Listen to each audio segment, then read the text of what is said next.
अस्सलामु अलैकुम वरहमतुल्लाहि वबरकातुह।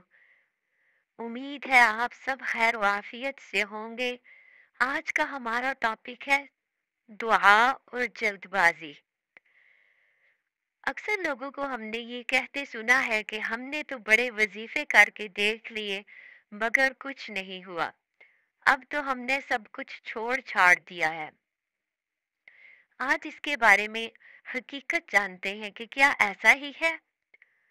वज़ाइफ और औरात की हैसियत महज दुआ की है और दुआ के बारे में यहाँ एक नहायत अहम चीज़ की तरफ इशारा करना ज़रूरी है। अक्सर लोगों को ये कहते सुना गया है कि हमने तो बड़े वजीफे करके देख लिए मगर कुछ नहीं हुआ। अब तो हमने सब कुछ छोड़ दिया है। इस तरह के जुमले आपने भी अक्सर सुने होंगे। इस सोच के पीछे दो खतरनाक और गलत नजरियात हैं। पहला नजरिया जो इस सोच के पीछे काम कर रहा है वो ये है कि जो ही हमने अल्लाह से अपना मतलब मांगना शुरू किया अल्लाह ताला की तरफ से फौरन कबूलियत का दर खुल जाना चाहिए था। लेकिन चूंकि इसे खुलते खुलते देर हो गई लिहाजा हमने भी मांगना बंद कर दिया। सुबहान अल्लाह, ऐसा लगता है जैसे कि अल्लाह से मांगकर हम नाउजुबिल्लाह अल्लाह ताला पर एहसान कर रहे हैं या ये समझ बैठे थे कि वो हमारी दुआओं को फौरन कबूल करने के पाबंद है। इसलिए जरा सी देर हुई तो नाराज होकर हमने मांगना ही बंद कर दिया। कितनी फजूल सोच है कि मुसीबत हम पर आई और नाउजुबिल्लाह पाबंद हम अल्लाह ताला को करना चाहते हैं कि अल्लाह ताला फौरन हमारी दुआ कबूल करे वरना हम मांगना छोड़ देंगे। भाई छोड़ दो, अल्लाह ताला का इसमें क्या नुकसान है। हदीस शरीफ में आता है हजूर सल्लल्लाहु अलैहि वसल्लम ने फरमाया अल्लाह ताला तब तक बंदे की दुआ कबूल फरमाते हैं जब तक वो जल्दबाजी नहीं करता।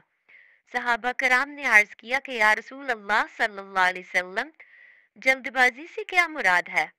तो आप सल्लल्लाहु अलैहि वसल्लम ने फरमाया बंदा यूं कहने लगे कि मैं तो इतने अरसे से दुआ मांग रहा हूँ, अल्लाह ताला दुआ मेरी कबूल ही नहीं फरमाते।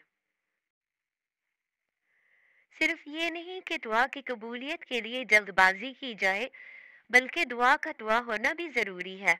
दुआ को मजाक ना बनाया जाए। अगर फर्ज नमाजों का इख्तिमाम ना हो और सिर्फ दुआओं पर जोर हो तो मसनून दुआओं और हुजूर सल्लल्लाहु अलैहि वसल्लम की तालीमात से मजाक करने के मुतरादिफ है।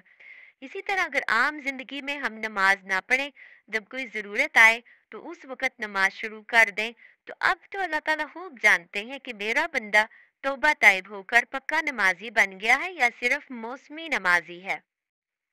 इसलिए दुआओं की कबूलियत के लिए सिद्क़ मकाल और अक्ल हलाल पर जोर दिया है। इन्हें इंसान अपनी जुबान को हमेशा सच बोलने का आदी बनाए और अपना खाना पीना कपड़ा वगैरह हलाल कर रखे। हजूर सल्लल्लाहु अलैहि वसल्लम का इरशाद है कि बाज लोग दुआएं करते करते थक जाते हैं जबकि इनका खाना हराम का है, इनका पीना हराम का है, इनका लिबास हराम का है, इनके बदन को ग़िज़ा हराम की दी गई है, तो इनकी दुआ कैसे कबूल होगी। इसलिए हमें चाहिए कि हम सिद्क़ मकाल और अक्ल हलाल पर जोर दें, अपने आप में जो कमज़ोरियां हैं उन पर जोर दें, ना कि अल्लाह ताला से कबूल दुआ की कबूलियत का शिकवा करें। मज़ीद अच्छी अच्छी वीडियोस के लिए हमारे चैनल को ज़रूर सब्सक्राइब करें।